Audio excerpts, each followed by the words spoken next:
Thank you very much, everyone, for being here. It's amazing to be in the East Coast here in St. John, standing with common sense Canadians for our common sense Conservative plan to axe the tax, build the homes, fix the budget, and stop the crime.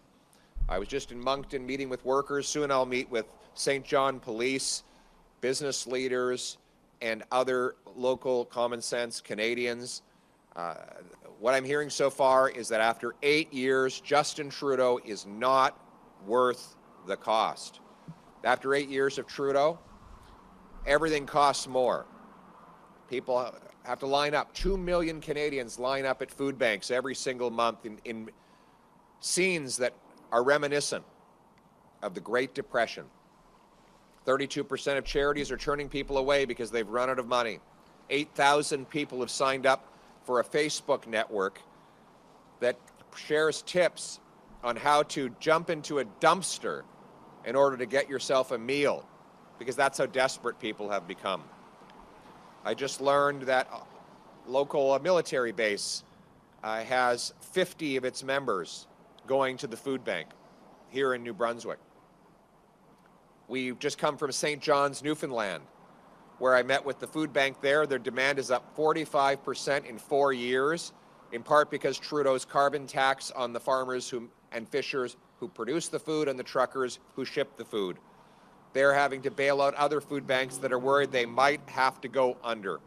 After 8 years of Trudeau in St. John's, things have gotten so desperate that families cannot bury their deceased loved ones.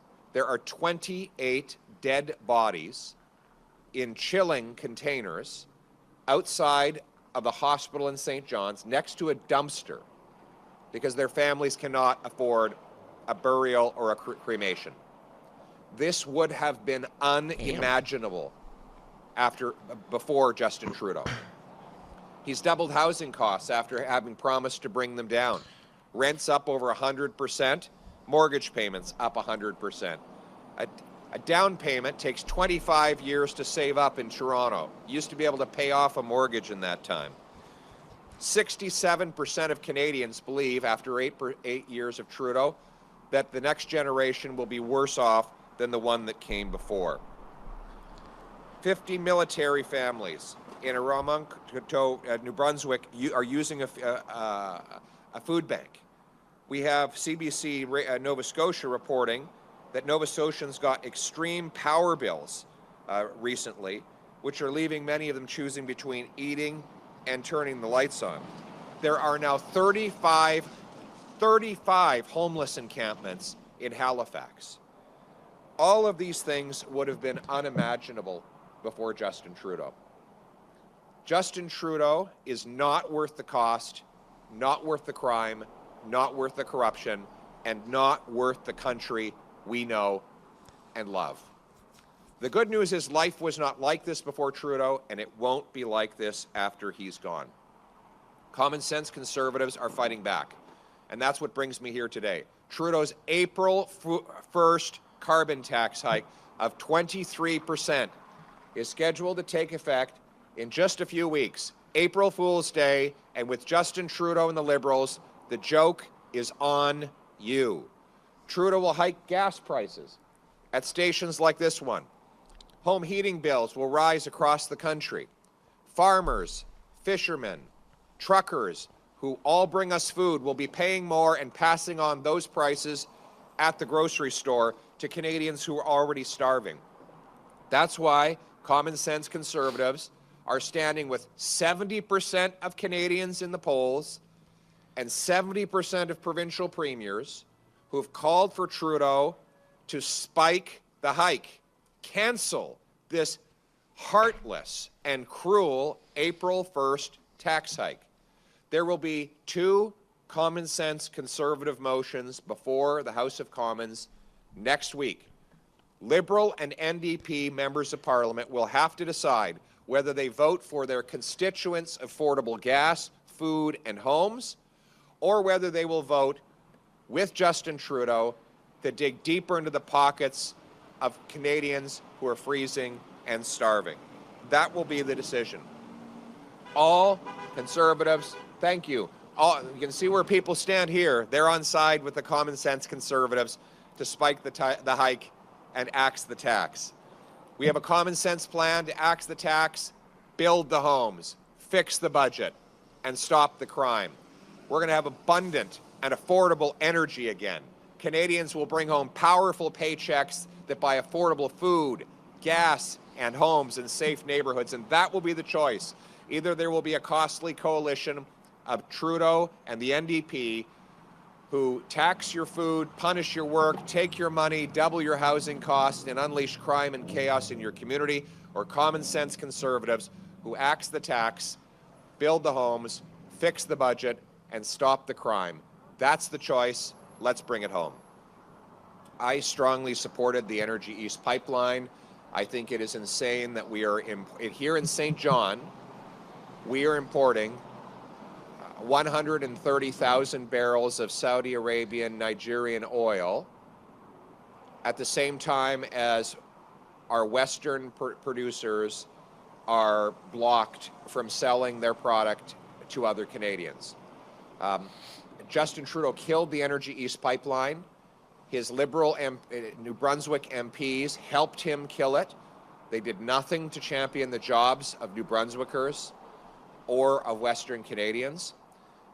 Common sense Conservatives will repeal the unconstitutional C-69 that blocks development and replace it with a new law that protects the environment, consults First Nations, but gets things built. And I will support Canadian pipelines that deliver Canadian energy to Canadian markets and are built with Canadian steel. That's what it means to bring it home. By the way, today, if we had the Energy East pipeline, we could pump Western petroleum, put it on a ship, send it to Europe, break European dependence on Putin. Justin Trudeau has a pro-Putin energy policy. He's blocked natural gas liquefaction projects and the Energy East pipeline, which would have allowed the Europeans to power their economy with clean Canadian energy rather than dirty Russian oil and gas. So my common sense plan is the opposite. It's pro-Canadian. It turns dollars for dictators into paychecks for our people. Thank you. Thank you. Next question. Sarah Plowman, CTV News.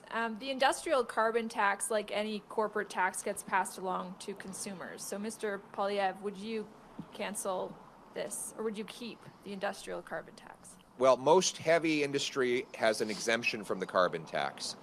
The carbon tax applies on small, medium-sized businesses, some factories, and all consumers.